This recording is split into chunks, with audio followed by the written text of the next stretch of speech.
कक्षा 10वीं गणित में आप सभी का स्वागत है। आज हम बेलन सिलेंडर से संबंधित प्रश्नावली 15(2) से कुछ सवाल हल करेंगे। आइए प्रश्नावली का प्रश्न क्रमांक 5, क्वेश्चन नंबर 5, एक रोड रोलर होता है ना, उसके बारे में है। एक रोलर का व्यास 84 सेंटीमीटर और लंबाई 120 सेंटीमीटर है। पूरे मैदान को एक बार चलने में रोलर 5 चक्कर लगाता है, तो मैदान का क्षेत्रफल ज्ञात कीजिए। ध्यान दीजिए, यहाँ पर मैदान का क्षेत्रफल हमें ज्ञात नहीं है, ठीक है, लेकिन यह जरूर है कि एक रोलर है जो एक चक्कर लगाते हुए जब घूमता है, एक चक्कर जब पूरा घूम लेता है, तो कुल कितना मैदान का क्षेत्र वह घेरेगा, इसको हमको पता होना चाहिए। तो उसके साथ हम 500 का गुणा कर देंगे, तो 5 चक्कर में चूंकि वह पूरे मैदान का क्षेत्रफल वो क्या है, क्षेत्र को घेरता है, तो मैदान के क्षेत्रफल हम ज्ञात कर सकेंगे। आइए सबसे पहले हम लिख लेते हैं क्या ज्ञात है। देखिए, रोलर का व्यास, रोलर चूंकि बेलनाकार होता है, तो यहाँ लिख देंगे बेलनाकार रोलर का व्यास ये है 84 सेंटीमीटर। आइए तुरंत हम व्यास से त्रिज्या निकाल लेते हैं। तो त्रिज्या r बराबर हो जाएगा 84/2, अर्थात कितना हो गया, 42 सेंटीमीटर रोलर की त्रिज्या हो गई। फिर कहता है रोलर की लंबाई 120 सेंटीमीटर है, तो रोलर की लंबाई h मान लीजिए बराबर 120 सेंटीमीटर, ठीक है। तो अब यहाँ पर हमको समझना होगा, मान लीजिए चूंकि रोलर बेलनाकार होता है, मैं आपको एक उदाहरण के द्वारा समझाने का प्रयास करता हूँ, समझेंगे। मान लीजिए ये एक रोलर है, ठीक है। इस रोलर, ध्यान देना है, रोलर इसको मान लीजिए एक ठोस बेलनाकार रोलर है। इसकी जो लंबाई है, देखिए चूंकि ये बेलन की आकृति का है, तो अगर हम इसको इस प्रकार रख देते हैं, तो जो बेलन के लिए जो ऊंचाई है, वह रोलर को अगर हम ऐसे रखेंगे तो रोलर के लिए क्या हो जाएगा, वो लंबाई होगा, जो कि 120 सेंटीमीटर लंबाई का रोलर है, ठीक है। यहाँ पर देखिए त्रिज्या 42 सेंटीमीटर है। यदि हम इसको ठोस माने, तो यहाँ पर जो त्रिज्या है वह कितना है, 42 सेंटीमीटर है, ठीक है। तो इसको हम मैदान में रख करके देखते हैं। मान लीजिए ये एक मैदान है, ठीक है। तो यहाँ पर मैं मैदान में इसको जमा रहा हूँ। देखिए ये इस किनारे में मैं इसको ऐसे करके रख रहा हूँ, आप ध्यान देते रहेंगे। ये ऐसे, ये जो चिन्ह है ये ऊपर की तरफ है। हम इसको एक चक्कर पूरा घुमाएंगे।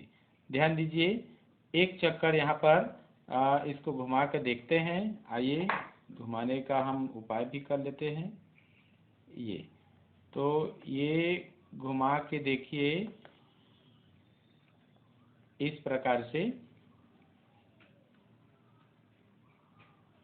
ये एक चक्कर, ये देखिए ये वाला सिरा फिर से ऊपर आ गया, मतलब रोलर जो है मैदान में एक चक्कर ये घूम चुका। यहाँ पर हम चिन्ह बना लेते हैं इस प्रकार से, ठीक है, ऐसे। अब इसको हम मिला लेते हैं। तो देखिए यहाँ पर मिला लेता हूँ मैं, आप ध्यान देंगे, यहाँ से ये एक लगभग, ये आपको समझाने के लिए बताया जा रहा है, कोई स्केल से मापा नहीं है। ध्यान दीजिए, ये रोलर द्वारा, ध्यान दीजिए, रोलर द्वारा एक चक्कर में ये खेत का यानी मैदान का इतना क्षेत्र वो घेरता है।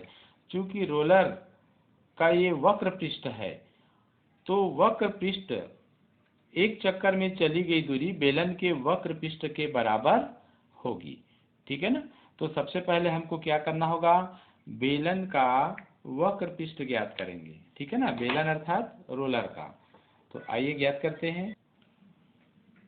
आइए, यह रोलर बेलनाकार है, तो रोलर का वक्र पृष्ठ, इसका सूत्र होता है 2πr/h। आइए मान रखते हैं। पाई का मान है होता है 22/7 रख लीजिए। त्रिज्या r का मान है 42 और ऊंचाई h दिया है कितना, 120 सेंटीमीटर। ऐसे तो ये 120 सेंटीमीटर हो गया। हल कीजिए, 7 एक कम 7 छक्के 42, तो 2 गुणित 22 गुणित 6 गुणित 120। ठीक है, तो ये हो गया 6 दूनी 12 गुणित 120 कर लीजिए। क्रम बदल देते हैं ऐसे। तो देखिए 12 का 120 से गुणा करेंगे तो 12 12 हो गया 144। तो 144 और एक शून्य यहाँ लगा दीजिए, 14 से 40 और गुणित 22। इसको गुणा करेंगे तो इसको गुणा करने पर आता है, आप लोग रफ में गुणा कर लीजिए, 3000, इसमें 31,680, 31,680। चूँकि ये वक्र पृष्ठ का क्षेत्रफल है तो यहाँ पर लिख देंगे वर्ग सेंटीमीटर। ध्यान दीजिए, क्षेत्रफल की यह जो इकाई है वर्ग सेंटीमीटर बहुत छोटी इकाई है, इसलिए संख्याएं बड़ी है। हम इसको वर्ग मीटर में बदल देते हैं। तो 31,680 में 10,000 का भाग करेंगे। ठीक है ना, कितने का, 10,000 का, क्योंकि 10,000 वर्ग सेंटीमीटर बराबर होता है 1 वर्ग मीटर। यहाँ पर आप इसको अलग से लिख सकते हैं आपके ध्यान में। तो 1 वर्ग मीटर बराबर होता है 10,000 वर्ग सेंटीमीटर। ऐसे इसको आप इस प्रकार से याद रखने के लिए लिख लीजिए। तो यहाँ पर भाग कर दिया हमने, ये अब हो जाएगा वर्ग मीटर। ये वर्ग मीटर हो गया। 1 2 3 4, तो 4 स्थान पर दशमलव लगा देंगे, 1 2 3 4, तो हो जाएगा 3.168। ये वर्ग मीटर हो गया। ध्यान दीजिए, ये जो रोलर है मैदान में एक चक्कर जब पूरा घूमता है तो अपने वक्र पृष्ठ के बराबर क्षेत्र घेरता है, अर्थात 3.168 वर्ग मीटर का क्षेत्र घेरता है। ठीक है, तो चूंकि ये 500 चक्कर लगाता है, कितना चक्कर, 500, तो यहाँ पर उसको आगे बढ़ा देंगे। जबकि रोलर एक चक्कर घूमने में क्षेत्र घेरता है बराबर 3.168 वर्ग मीटर। तो इसलिए 500 चक्करों में क्षेत्र घेरेगा बराबर, तो ये देखिए 3.168 में 500 का गुणा कर देंगे ऐसे। तो 500 का गुणा करेंगे तो इसको आप गुणा करके चाहे देख लीजिए, 2 शून्य है तो उसको आप ऐसे लिख लीजिए, आसान तरीका। अब यहाँ गुणिया में 3.168 है, गुणा में केवल 5 है, तो 5 से सबका गुणा कीजिए, तो 5 अट्ठे 40 की शून्य हासिल 4 हो गया, 5 छक्के 30, 30 से 4 34 की 4 हासिल 3 हो गया, 5 एकम 5 और हासिल 3 था, 5 3 8 हो गया, 5 तिया 15। ध्यान दीजिए, यहाँ पर दशमलव के बाद कितना स्थान है, तो 1 2 3, तो इकाई से 3 स्थान पर दशमलव लगा देंगे, 1 2 3 ऐसे करके, तो दशमलव यहाँ आ जाएगा। तो ये हो गया 1584 और यहाँ लिख देंगे वर्ग मीटर। तो हमें प्रश्न क्या पूछा गया है, मैदान का क्षेत्रफल ज्ञात कीजिए। तो लिख सकते हैं, अतः मैदान का क्षेत्रफल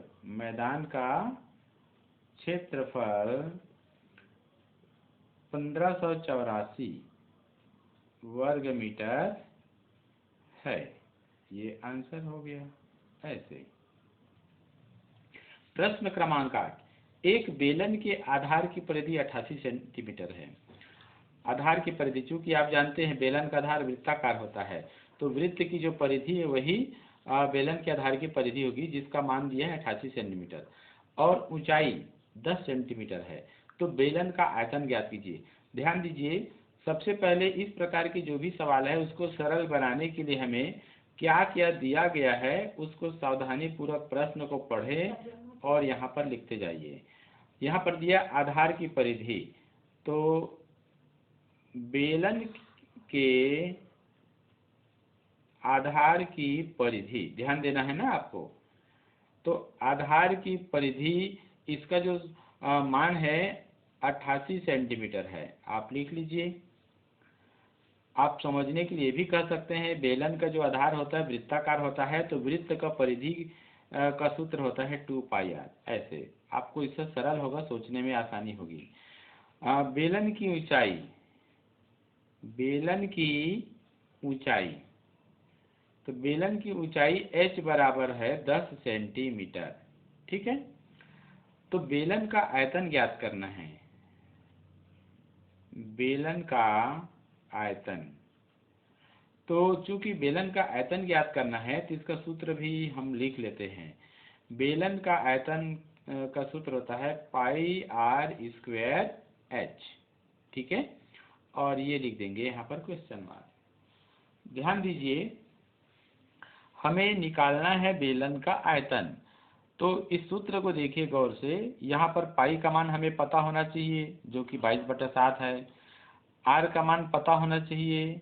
क्या यहाँ पर आर का मान दिया है? क्या नहीं दिया है। एच पता होना चाहिए, तो यहाँ पर एच पता है 10 सेमी। तो देखिए, आर का मान जब तक हमको पता ना हो बेलन का आयतन हम नहीं निकाल सकते। तो हमें देखना होगा कि आर का मान हम कैसे प्राप्त करें। तो हमारे पास एक अतिरिक्त यहाँ पर जानकारी है, बेलन के आधार की परिधि जो 2πr होता है। तो देखिए यहाँ पर 2πr में r दिया गया है, मतलब यहाँ पर देखिए r शामिल है। तो इस सूत्र की सहायता से पहले हम r यानी त्रिज्या निकाल लेंगे। ठीक है ना। तो यहाँ पर लिख लीजिए, चूंकि बेलन के आधार की परिधि, आधार की परिधि दिया है 88 सेंटीमीटर, किंतु आधार की परिधि का सूत्र होता है 2πr, तो ये बराबर 88 हो गया। हमें r का मान चाहिए, तो r बराबर हो जाएगा 88/2π। ठीक है। आइए पाई का मान रखते हैं। तो पाई का मान होता है 22/7। तो 7 को अंश में ले जाएंगे तो ये 88 के साथ गुणा हो जाएगा और इस प्रकार 2 गुणित 22। ठीक है। तो 88 गुणित 7 और ये 22 दूनी हो गया 44। ठीक है। अब इसको कटा दीजिए, 44 से कम 44 दूनी 88, तो 2 यहाँ बचा और यहाँ गुणित 7, अर्थात 14 सेंटीमीटर क्या आ गया, त्रिज्या आ गया।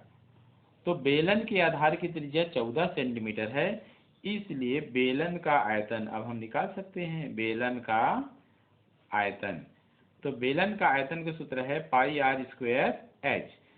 पाई का मान आप चाहें तो रख सकते हैं, नहीं रखेंगे यहाँ तो भी चल जाएगा। और त्रिज्या r का मान है 14, तो 14 का घात 2, h का मान है 10, तो गुणित 10। ये हो गया 22/7 गुणित 14 गुणित 14, 2 घात है और गुणित 10। यहाँ पर देखिए 7 एकम 7, 7 दूनी 14 कट गया, तो ये हो जाएगा 22, यहाँ 2 आया है और ये 14 और ये गुणित 10। तो इस प्रकार से यहाँ पर आप इसको गुणा कर लीजिए। आप तो गुणा करेंगे तो क्या होगा, ध्यान दीजिए। तो यहाँ पर 22 दूनी हो गया 44। ठीक है, 22 दूनी 44 और 44 का 10 से गुणा करेंगे तो हो जाएगा 440। ठीक, अब 440 यहाँ पर क्या है, 440 गुणित हो जाएगा 14। ठीक है, अब इसको गुणा करके देखते हैं। 14 शून्यम शून्य हो गया, 14 चौक 56, 56 की 6 हासिल 5, 14 चौक 56 और हासिल 5 को जोड़ेंगे तो हो जाएगा 61। तो तो इस प्रकार ये 6160, चूँकि आयतन है तो यहाँ पर इकाई हो जाएगा घन सेंटीमीटर। तो इस प्रकार से आप उत्तर लिख दीजिए। अतः बेलन का आयतन 6160 घन सेमी है। ये इस प्रकार लिख दीजिए। ठीक है। आइए प्रश्नवाली से ही प्रश्न क्रमांक 9 देखते हैं। एक बेलन का आयतन 3080 घन सेमी और ऊंचाई 20 सेमी है, तो बेलन की त्रिज्या ज्ञात कीजिए। तो यहाँ भी प्रश्न को पढ़ते हुए क्या मालूम है उसको हम यहाँ लिखते जाते हैं। यहाँ पर बेलन का आयतन और ये दिया हुआ है 3080 घन सेमी। ठीक है। और बेलन की ऊंचाई,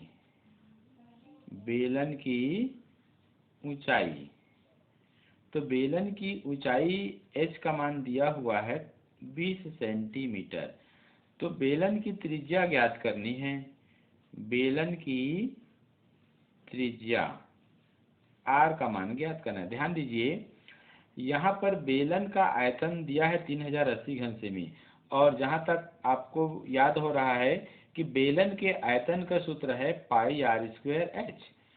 इस आयतन के सूत्र में देखिए त्रिज्या पता है, निकालना है इसको। h पता है, हाँ पता है। और पाई का मान पता है, हाँ बिल्कुल। पाई का मान होता है कितना, 22/7। तो सीधा सीधा हम बेलन के आयतन का सूत्र लगा देते हैं, तो उससे हमको त्रिज्या निकाल आएगा। तो इसलिए बेलन के आयतन या बेलन का आयतन बराबर होता है, कितना दिया है 3080 घन सेमी, किंतु आयतन का सूत्र होता है पाई r स्क्वायर h, और ये बराबर हो जाएगा 3080 के, चूँकि प्रश्न में दिया है आयतन। तो अब यहाँ पर हमको r निकालना है, तो r स्क्वायर बराबर 3080, ये जो गुणा का है ना, पाई और h गुणा के रूप में है, ये बटा में आ जाएगा पाई h। ऐसे इसको ऐसे लिख सकते हैं 3080 बटे पाई का मान 22/7 और h का मान कितना है 20, तो यहाँ 20 लिख दीजिए। ठीक है। तो फिर से यहाँ पर देखिए r का वर्ग बराबर, तो इसमें 3080 7 जो है अंश में चल देगा, गुणा हो जाएगा, और ये 22 गुणित 20। ठीक है। तो इसको आपको अब आगे इसको हल करना है। आगे आप हल करते जाइए। देखिए कैसे हल करेंगे। चाहे तो आप ये शून्य को यहाँ पर कैंसिल कर दीजिए। फिर यहाँ पर देखिए 2 1 कम 2, और 2 1 कम 2 हो गया, 1 बचा, 0 10, 2 पंचे 10 और 2 चौ 8। ऐसे ध्यान देना है। 154 गुणित 7 और बटे 22। देखिए या तो इसको फिर 2 से कटाइए, या 11 से। मैं सीधा यहाँ पर 22 से कटा देता हूँ। 22 से कम और 22 सत्ते होता है 154।